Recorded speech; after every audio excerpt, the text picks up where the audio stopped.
우리는 평생 수입을 구축하셔야 돼요. 구조를 구축하셔야 돼요. 그래서 이런 일을 하기 위해서는 책을 써야 되는데요. 책은 우리 사업의 도구로서 가장 강력한 도구로서 활용을 해야 돼요. 근데 책 쓰기에 대한 고정관념을 얘기하려고 지금 서론이 길었는데, 책을 쓰지 못하는 여러 가지 이유가 있어요. 책을 많이 읽어야 되나? 책을 쓰려면? 전혀 그렇지 않다. 작가님 많이 읽었다 했잖아요. 첫 책은 안 읽었었어요. 첫 책은 그냥 자기가 상담한 사례들 가지고 글을 계속 그냥 개발세발 쓰는 걸 제가 계속 고쳐주고 계속 왔다 갔다 하면서 그냥 그게 책이 된 거죠. 결국에 처음에 쓴 글은 말도 못해요. 굉장히 수준 낮았어요. 초등학생도 글보다 잘 써요. 4줄 이상 못 썼거든요. 짧은 경우. 그리고 이제 자기가 쓰고 싶은 책이 생기니까 책을 막 미친 듯이 읽더라고. 처음엔 책도 안 읽었어요. 책 좀 읽어라 그러면 이걸 나한테 왜 줘? 이랬어요. 근데 어느 순간부터 책을 읽기 시작하더니 제가 이제 책을 한 권씩 준 것들을 책이 막 재밌다는 거죠. 와, 이거 정말 좋은 책이다. 그리고 또 몇 권씩 주다 보니까 이제 자기가 알아서 도서관에 그냥 가서 일주일에 10권씩 그냥 빌리는 거죠. 그리고 지금 저보다 훨씬 많이 읽어요. 거의 하루에 2~3권씩 읽는 것 같아요. 그건 좀 심한가? 1~2권씩 읽는 것 같아요. 책 쓰기? 책 쓰기가 그게 쉬워? 그게 정말 책 쓰기가 어렵다고 생각하는 이유가 몇 가지가 있더라고요. 책을 쓸 수 없는 이유. 책을 왜 못 쓰는 것 같아요? 글을 잘 써야 될 것 같다. 문장력이 좋아야 될 것 같다. 아는 게 있어야 쓸 거 아닙니까? 전문 지식이 좀 필요할 것 같다. 경험이 많아야 돼. 이런 것들. 지식, 경험, 문장력, 경험, 쓸거리, 쓸 시간도 없어요. 책 쓰는데 뭐 유명한 작가들 10년 동안 썼다, 15년 동안 썼다 막 그런 얘기들 하잖아요. 그런 건 그들에게 맡겨두시고 일주일에 한 번씩. 제 작가는 일주일에 한 번씩 썼어요. 말도 안 되는 일이잖아요. 하루 만에 책 쓰는 사람들 많아요. 한번 볼까요? 전문가가 책을 잘 쓸까? 비전문가가 책을 잘 쓸까? 의사들이 쓴 책 보신 적 있나요? 의사가 쓴 소설책. 예. 그러니까 의사가 소설책을 써. 의사가 자신의 전문 지식을 가지고 전문 서적을 쓴 게 아니라 소설책을 쓴 거죠. 소설, 픽션을 쓴 거다.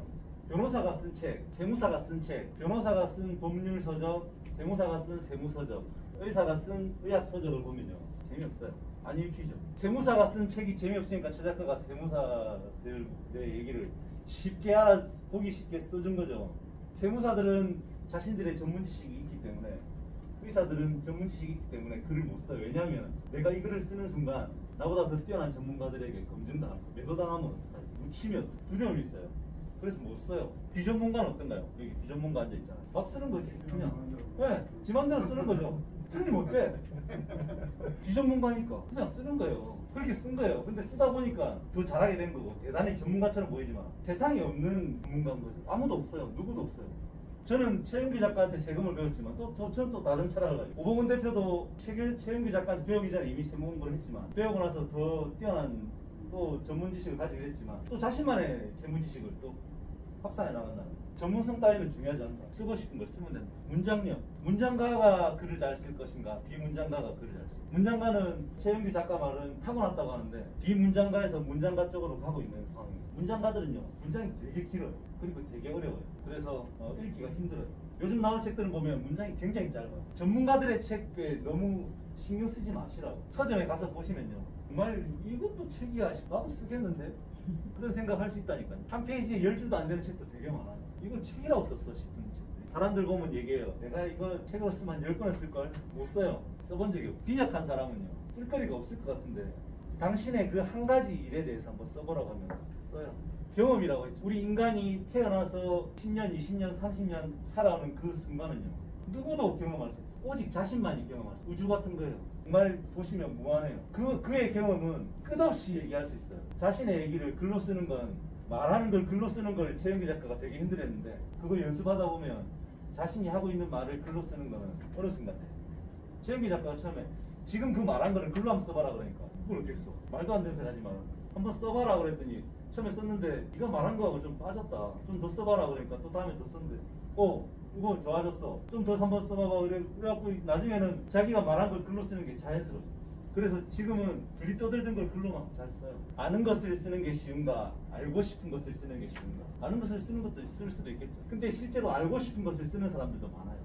내가 영어를 잘하고 싶은데 영어를 잘해서 영어 뭐 쓰는 게 아니라 알고 싶은 것들을 찾아가면서 쓴 책들이 서점에 가면 있어요. 여행도 마찬가지고요. 모든 분야에 내가 알고 싶어서 찾다 보니 찾아진 것들을 쓴 것들이 많아요. 내가 알아야 쓸 수 있는 게 아니다. 가장 중요한 거, 책을 쓰지 못하는 가장 중요한 거, 시간이 없대요. 책 쓸 시간이 없냐는 거죠. 하루에 A4 반 페이지씩 1년 동안 매일 쓰는 사람이 성공할 것인지, 하루 만에 책을 쓰는 사람이 성공할 것인지, 하루 만에 쓰는 사람이 이겼어요. 1년 동안 매일 A4 반 페이지씩 쓰기로 한 사람은 일주일을 못 넘겼어요. 쓰고 다음날 아침에 고치고, 또 쓰고 다음날 아침에 다시 쭉 고치고, 또 쓰다 보니까 일주일 만에 3페이지밖에 못 쓴 거죠. 그리고 나서는 못 쓰는 거예요. 그래서 하루 만에 쓰는 사람은 써요. 아침 9시부터 밤 10시까지 그냥 미친 듯이 자기가 쓰고 싶은 걸 쭉 써버리는 거예요. 오타 같은 거 신경 쓰지 말고, 이게 초보라고 하는 거죠. 초보.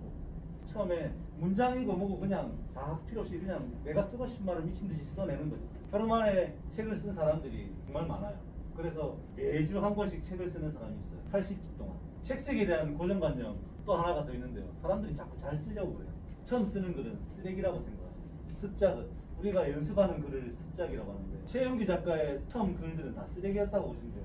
근데 그것들이 계속 성장하는 거죠. 처음부터 잘할 생각하시면 안 된다는 거죠. 처음부터 개인 상권에다가 돈 때려놓고 창업하면 쫄딱 망하는 거하고 똑같은 거예요. 내가 처음부터 베스트셀러를 쓰겠다고 덤벼들면 못 써요. 절대 못 써요. 그냥 쓰는 거. 해밍웨이가 쓴 책이 노인과 바다인가요?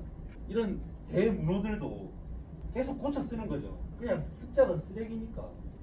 처음에 초벌은 다 쓰레기니까. 조정래 작가님, 그분은 글을 쓴 이후로 지금까지 매일 하루에 14시간씩 앉아있었다고. 욕창이 걸렸다고. 글 감옥에 갇혀서 살았다고. 그렇게까지 하실 필요는 없다고. 분량에 대한 고민을 하세요. 10페이지만 써도 돼요. 행복한 청소부라는 책은 30페이지인데 동화 그림책이죠. 베스트셀러거든요. 한 페이지에 글자가 몇 개 없어요. 어떤 걸 쓸 것인가가 중요한 거지. 분량은 중요하지 않다. 특히 베스트셀러가 될 거라고 생각하시면 그냥 내 사업의 도구로 활용할 책을 쓰는 거예요. 베스트셀러는 언젠간 그럴 수도 있겠죠. 그런 일이 있을 수도 있겠죠. 근데 그걸 목표로 처음부터 쓰시면 안 된다는 거죠. 분량은 전혀 중요하지 않다. 그냥 쓰면 된다. 그래서 글쓰기 전략을 오늘 이 놀라운 전략을 알려드리려고 합니다. 책 쓰기 전략. 쉽죠? 하기만 하세요. 하기만 하시면 된다니까. 하기만 하면요 서서히 제대로 하게 돼요. 처음부터 제대로 하려고 덤비면 지쳐요. 아, 나 유튜브 영상 찍어야지. 카메라 사고 삼각대 사고 조명 사고 다 사요. 편집 기술을 막 배워요. 편집기도 막 비싼 점 주고 사가지고 요식당 하는데 5분짜리 영상 편집하는데 8시간이 걸리거든요. 아, 내가 이 일을 계속 해야 돼? 포기하는 거예요. 그냥 처음에 그냥 편집이고 지랄이고 그냥 찍어서 올리고 좀 부족한 거 보이고 다른 사람들 보니까 저거 이쁘네 나도 하면 좋을까, 이렇게 시작하는 거죠. 그러다 보니까 조명이 좀 약한 것 같아, 마이크가 약한 것 같아, 이렇게 하나씩 성장해가는 거지. 처음부터 이렇게 하면 똑같은 거예요. 엄마 나 열심히 준비했으니까 1억만 창업자금으로 한 대 지어가고 그래. 절대 막 안 나. 경험이 없다고 해요. 자신을 쓰는 거예요. 작가들도요. 정말 똑똑한 놈들은 정말 많아요. 문장력 뛰어난 놈들은 정말 많고. 근데 내 이야기를 쓸 수 있는 사람은 아무도 없어요. 나만의 얘기를 쓸 수 있는 사람은 오직 나밖에 없다는 거예요. 자신의 얘기 쓰라는 거예요. 자신의 얘기가 반드시 도움이 되는 방식으로 쓰시면 돼요. 최영규 작가가 제일 잘하는 거예요. 단순하게 쓰는 거예요. 쉽게 써주는 거예요. 복잡하잖아요. 굉장히 쉬워요. 단순하게 쓰면 됩니다. 계속 그냥 퇴고만 계속 반복하는 거예요. 그러다 보면 계속 고쳐 써야 된다. 그러면 정말 멋진 글이 나오고요. 또 누군가에게 또 어필할 수 있잖아요. 어떤 책? 하루 만에 책 쓰기 하는 사람들은 다 전자책을 써요. 그 사람들은 그냥 페이지 분량 상관없이 자기가 하고 싶은 일을 쓰는데, 비즈니스의 도구로서는 바람직하지 않다. 자비출판의 종착역은 냄비받침이에요. 자기 돈으로 출판을 하고 출판 기념회로서 지인들한테 안 읽어요. 저도 첫 책은 선물을 해줬는데 다 냄비받침이 됐을 것 같아요. 누군가 필요한 사람이 사는 게 맞지. 어떤 가치를 알고 읽는 사람들은 냄비받침으로 쓰지. 근데 자비출판한 책들은 다 냄비받침이 된다. 그런 책 쓰지 마. 그런 책들은 비즈니스의 도구로 활용될 수 없다. 오직 기획출판. 기획출판이 뭐냐면 출판사에서 제작, 유통, 마케팅까지 전부 다 책임지는 거예요. 심지어 선인세까지 받고. 저희들 모든 책은 최작가 제가 계약한 모든 책, 그러니까 한 30권 가까이 되는 이 책들은 전부 다 기획출판. 전부 다 출판사에게 100만 원에서 200만 원의 돈을 다 받고 인쇄를 받고, 그 다음에 최영기 작가 같은 경우는 2세, 3세까지 찍은 책도 있고, 그런 인쇄를 다 받고 출판하는 거. 저희 돈은 한 푼도 안 드는 거죠. 왜 이래야 되냐면 출판사라는 이 최초의 독자의 눈에 검증이 됐다는 거예요. 비장성이 있다라는 거를 출판사에서 인정을 해줬다는 거예요. 전자책은 그런 게 없어요. 검증기가 없으니까 내가 출판하면 되거든요. 근데 이 출판사에서 자기들이 검증을 했기 때문에 이 책을 자기들도 팔아야 수익이 되기 때문에 최대한 홍보하고 마케팅하고, 책은 우리가 어떤 일을 하기 위해서 가장 강력한 무기가 돼요. 책 한 권이 주는 그 메리트는 커요. 제가 이렇게 책을 썼고요. 최영기 작가가 이렇게 썼죠. 지금 21권인가 계약을 한 거. 출판사에서 이 책 좀 써달라고 요구한 데가 지금 한 3군데인가 돼요. 그런 책만. 쫄딱망한 전업주부가 한 명이 왔어요. 그래서 자기는 사업을 해봤던 사람이기 때문에 그래서 텍스코디하고 비슷하게 책을 2권을 썼어요. 정말 우여곡절이라고 살아온 삶이 굉장히 순탄하지 않은, 근데 제가 봤을 때는 그냥 잘 사는 강남 아줌마인데 그냥 4남매를 굉장히 잘 키운 전업주부가 또 책을 썼고요. 또 다른 컨텐츠로 계속 책을 쓸 준비를 하고 있는 것 같아요. 수학과외를 하던 새아이 아빠가 고액과외를 하는데 너무 질렸어요. 엄마들 등살에 아이들 때문에 다시는 과외를 하지 않겠다고 했던 이 선생님도 책을 쓰고 다시 자기가 잘했던 그 수학과외를 사업 모델을 다시 리모델링을 해서 다시 사업을 하고 출판사에서 아주 파격적인 선인세를 받고 출판 계약을 했고요. 11월 달쯤에 책이 나왔어요. 이 사람이 다시는 하고 싶지 않았던 수학과외를 다시 하겠다고 마음먹은 건 저희 덕분입니다.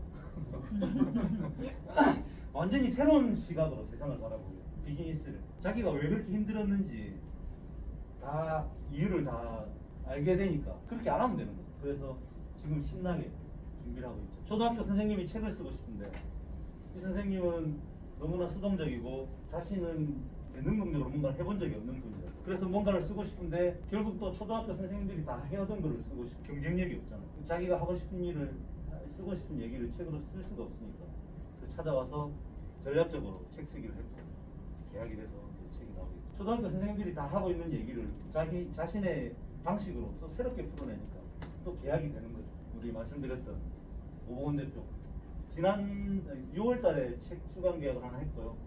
지금 또 새로운 책을 2권을 집필 중인데 한 권은 거의 완성이 됐고 한 권은 이제 완성도가 좀 낮은 지금 계속 자신의 비즈니스 도구로 활용하기 위해서 책을 쓰고 있는 거예요.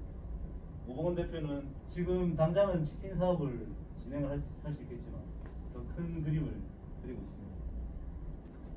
제가 8주 동안 여러분들이 받아들이기 힘든 얘기를 계속 했어요. 그리고 대부분의 사람들은 잘 못 받아들이고 다들 저를 욕을 하거든요. 말도 안 되는 소리 한다. 근데 궁극적으로 한번 고민해 보시면 좋을 것 같아요. 과연 제가 지금 이 얘기를 저를 위해서 하는 건가? 각자 한번 돌아보시면 여전히 그동안 그래왔던 것처럼 여전히 질문은 없는 걸로. 나 아닌 누구라도 할 수 있는 일은 굳이 하려고 하지 마세요. 나 아닌 누구라도 한 2, 3천만 원, 혹은 5천만 원만 있으면 할 수 있는 일이라면 굳이 나까지 하지 마시라고 말씀드리고 싶습니다. 계속 여러분들에게 고정관념을 깨라는 말씀을 드리는 거고요. 세상이 정한 기준에 너무 휘둘리지 마시라고. 가장 크고 재밌는 목표가 가장 이루기 쉽습니다. 감사합니다.